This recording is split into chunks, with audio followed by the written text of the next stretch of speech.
তো এখন ঘড়িতে বাজে 6:08। আমরা যাচ্ছি জগন্নাথ মন্দিরে। এই দেখো সুন্দর করে স্নেহা শাড়ি পরেছে, আমি শাড়ি পরেছি, সোমু আর বুম্বা হচ্ছে পাঞ্জাবি পরেছে।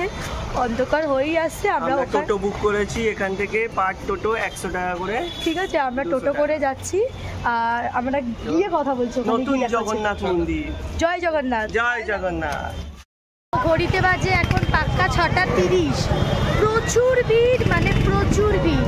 যেমন দুর্গাপুজোর প্যান্ডেলে গেলে, একটু সোজা কর, যেমন দুর্গাপুজোর প্যান্ডেলে গেলে যত ক্রাউড হয়, মানে যেমন ভিড় হয় তার থেকেও ডবল ভিড়, তার থেকেও ডবল ভিড় এখানে রয়েছে।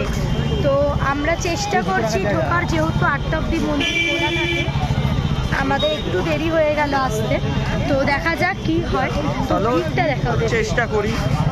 তো তোমরা দেখলে, লাইন দেখলে অন্য গেটে, আমরা 6 নম্বর গেটে এসেছি। চলো এখানে দেখি, যদি এখান দিয়ে আমরা ভালো করে ঢুকতে পারি আমি অবশ্যই তোমাদেরকে পুরো ঘটনাটা জানাবো, যে কোথা দিয়ে গেলে, কিভাবে গেলে তোমরা একটু তাড়াতাড়ি মহাপ্রভু দর্শন করতে পারবে।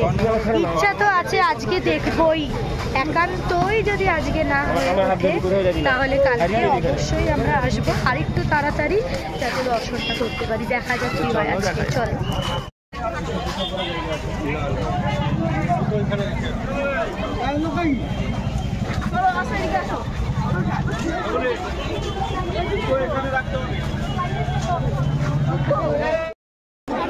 ভিড় দেখো,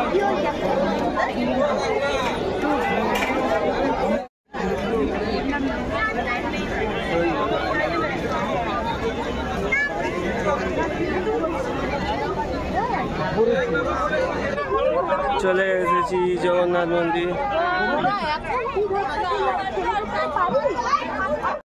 জুতো রাখারও ব্যবস্থা আছে, জুতো রাখলাম।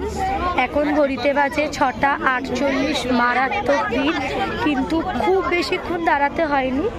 আমরা 20 মিনিটের কাছাকাছি লাইনে দাঁড়িয়েছিলাম এবং আমরা পৌঁছে গেছি, মন্দিরে ঢুকে গেছি। মন্দিরের অ্যাম্বিয়েন্সটা অবশ্যই তোমাদের সাথে শেয়ার করব।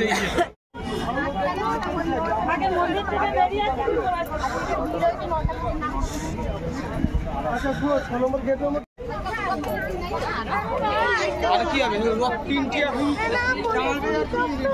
তাই রক তাই তো আছে এই পুরি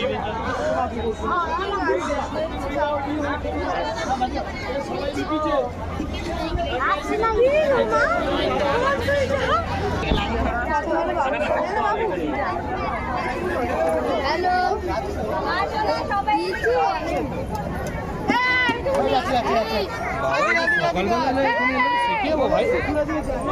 না না, খুব কষ্ট হবে না।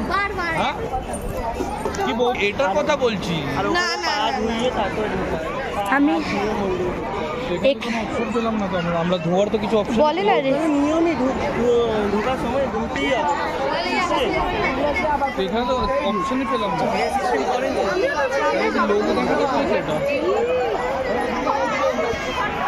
এ বাবু কই ভিডিওটা কর।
এই যে অনেকক্ষণ নিস্তব্ধ ছিলাম আমি, এবার আমরা ফাইনালি মহাপ্রভুর দরবারে এসে গেছি।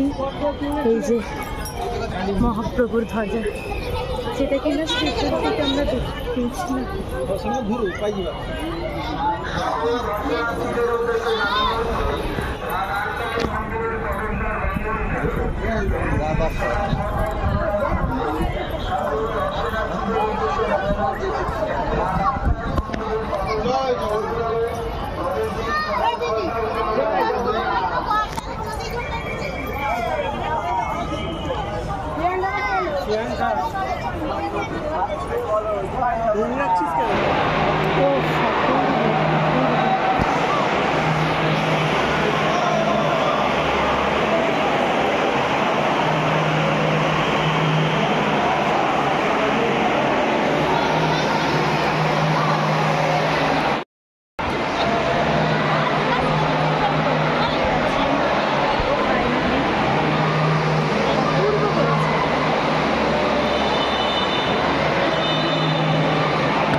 কোন দিকে কোন দিকে গেল? এ কোথায় স্নেহা কর? স্নেহা ওই দিক দিয়ে গেল মনে হয়। স্নেহা বোধ ওই দিক দিয়ে গেল, ওই দিক দিয়ে।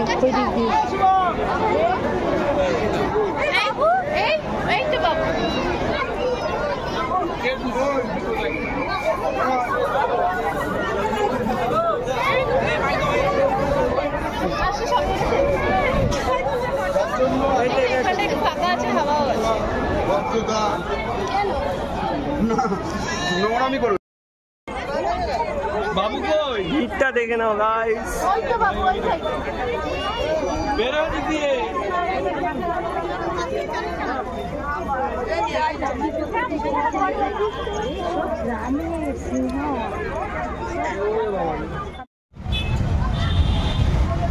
আবার 2 বছর পর আসবে, ততক্ষণে খাতা আর পুজোটাতে কি যাবে, এই বছরটা কি যাবে এখন?